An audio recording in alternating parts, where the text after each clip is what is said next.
नमस्कार विद्यार्थी मित्रांनो, आजच्या व्हिडिओमध्ये मिशन स्कॉलरशिप परीक्षा 7वी गणित यामध्ये आपण नैसर्गिक संख्या, पूर्ण संख्या, पूर्णांक संख्या आणि परिमेय संख्या, संख्याज्ञान या सदरामध्ये आपण हे उपघटक पाहणार आहोत. यामध्ये विरुद्ध संख्या आपण संख्या रेषेवर पाहणार आहोत. -2ची विरुद्ध संख्या 2 आहे, -1ची विरुद्ध संख्या 1 आहे आणि विरुद्ध संख्यांची बेरीज 0 असते.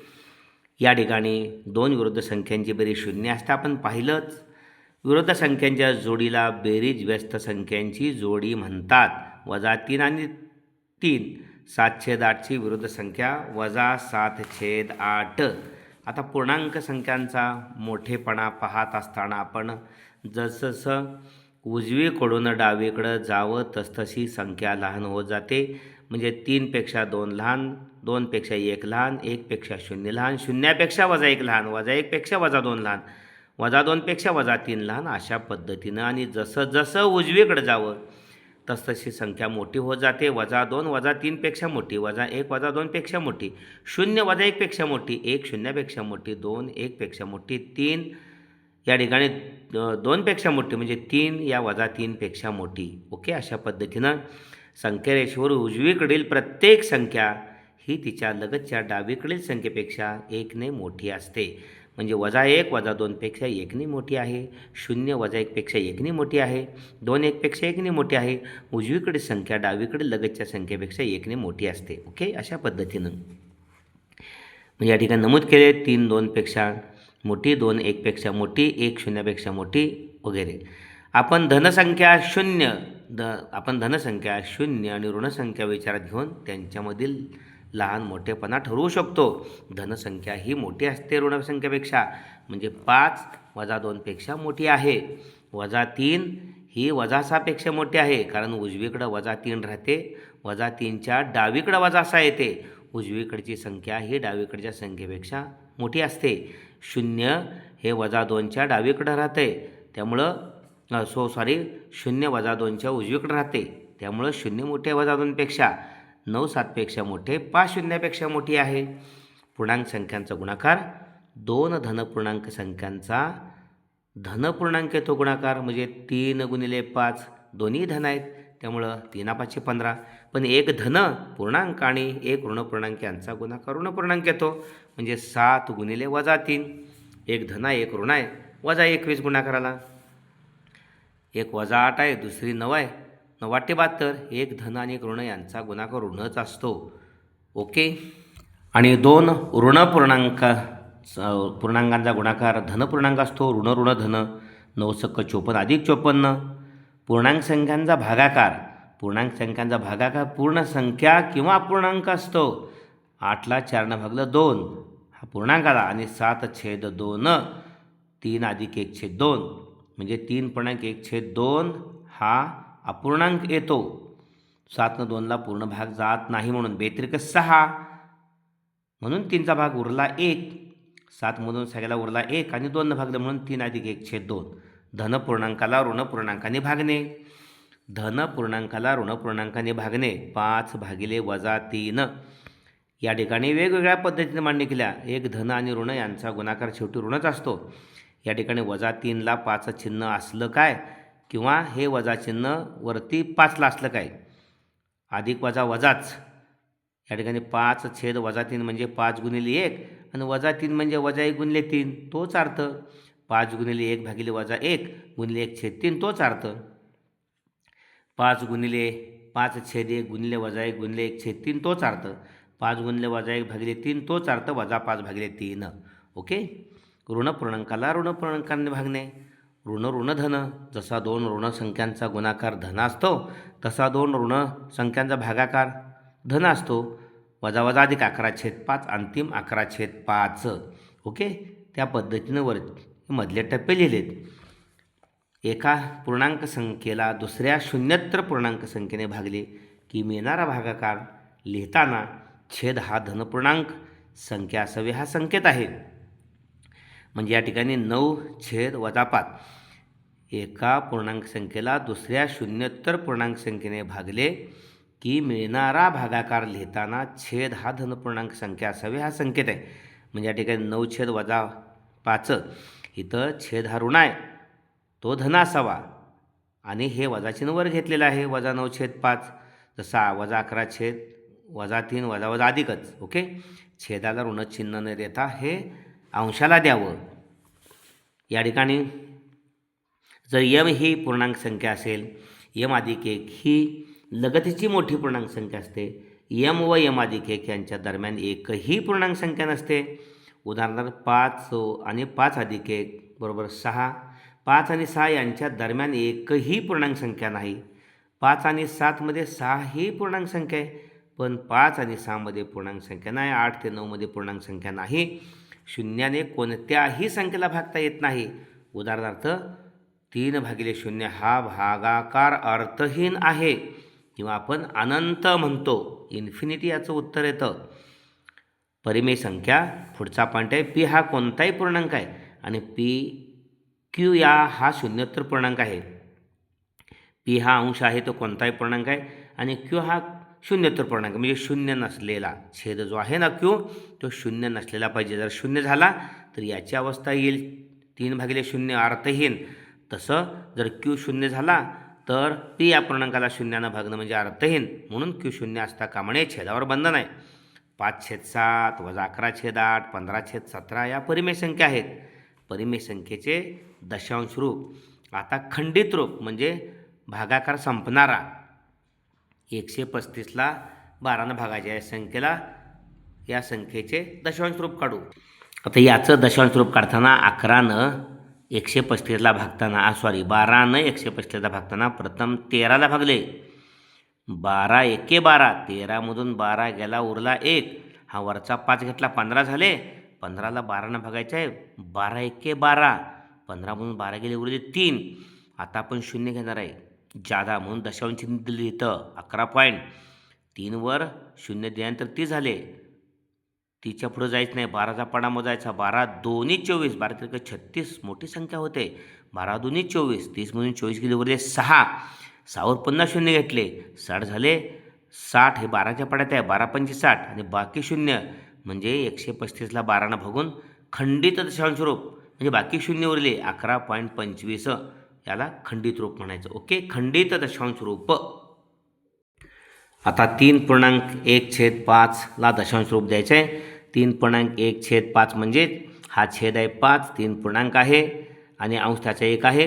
त्या छेदानं पूर्णांकाला गुणायचं आणि त्याच्यामध्ये अंश 1 मिळवायचा. 3 15 16/5 म्हणजे पूर्णांक 3 आहे आणि अपूर्णांक 1/5 आहे. म्हणून याला आपण म्हणतो पूर्णांक युक्त अपूर्णांक, पूर्णांक आणि अपूर्णांक असलेला. आणि त्याचं अपूर्णांकामध्ये रूपांतर करायचं अंशाने छेदात. म्हणून या छेदानं या पूर्णांकाला गुणलं आणि अंश मिळवला 15 16/5. आता याचं दशांश रूप आपल्याला 3 प्रकारांनी मिळवायचं आहे. पहा, 3 प्रकारांनी शोधलेलं आहे या ठिकाणी. आता या ठिकाणी हे 3 पूर्ण आहे आणि या 1ला 5नं भागायचं आहे. 1ला 5नं भागताना 1ला भाग जात नाही म्हणून शून्याचा. 5 0 0, 1मधून शून्य गेला 1. आता वरचे 10 घेतले, दशांश चिन्हाच्या पुढचा शून्य घेतले आपण, म्हणून शून्य दिलं, इथं पॉईंट दिला आणि 10साठी पाय 2 10, 0.2 बाकी शून्य इथं उरली. 1/5 म्हणजे 0.2 आला. 5नं 1ला भागून 0.2 आणि मग आपला 3 पहिला आहे. 3 पूर्णांक, 3 पूर्णांकामध्ये 0.2 मिळवायचं.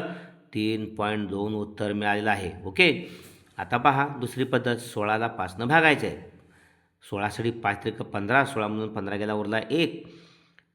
पॉईंट दिला, शून्य जादा घेणार आहे पण पुढचं 10 झाले, पाय 2 10, 10मधून 10 गेले 0, 3.2. ओके, अशा पद्धतीनं इथं 16/5 या 5लाही 2नं गुणायचं. का तर दशमान पद्धतीमध्ये छेदस्थानी 10 यावं, दशांश चिन्ह द्यायला सोपं होते म्हणून. 5ला 2नं गुणलं 10 येणार आहे. 16ला पण या ठिकाणी 2नं गुणायचं. 16 2 32 आणि 32/10 दशमान पद्धतीमध्ये आहे. हे दशचिन्ह पद्धतीमध्ये सुटे दशक 3.2, दुसऱ्या ठिकाणी दशांश चिन्ह देऊन 3.2. ओके, अशा पद्धतीनं अखंड व आवर्ती दशांश रूप म्हणजे भाग न संपणारी संख्या. 20ला 3 या संख्येनं भागायला आपण सुरुवात केली तर 20साठी 3नं भागतोय. 3 संग 18, 20 म्हणून 18 गेले, उरले 2. या ठिकाणी 20ला 3नं 3 संग 18, 20मधून 18 गेले, उरले 2. संख्या संपलेली आहे, 2वर शून्य घेतलं जादा त्यामुळं पॉईंट दिला. पुन्हा 20 आलेलं आहे, 3 संग 18, पुन्हा 20 म्हणून 18 गेले 2, पुन्हा 0, 20 झाले, 3 संग 18, 6.666 पुन्हा पुन्हा येणार आहे. न संपणार, बाकी शून्य येतच नाही. इथं 20मधून 18 गेले, उरले 2, पुन्हा 2वर शून्य घेतले, पुन्हा 6 येणार आहे म्हणून 20/3 बरोबर 6.666 डॉट डॉट डॉट डॉट अखंड आवर्ती दशांश रूप म्हणजे न संपणारं, बाकी शून्य न येणं.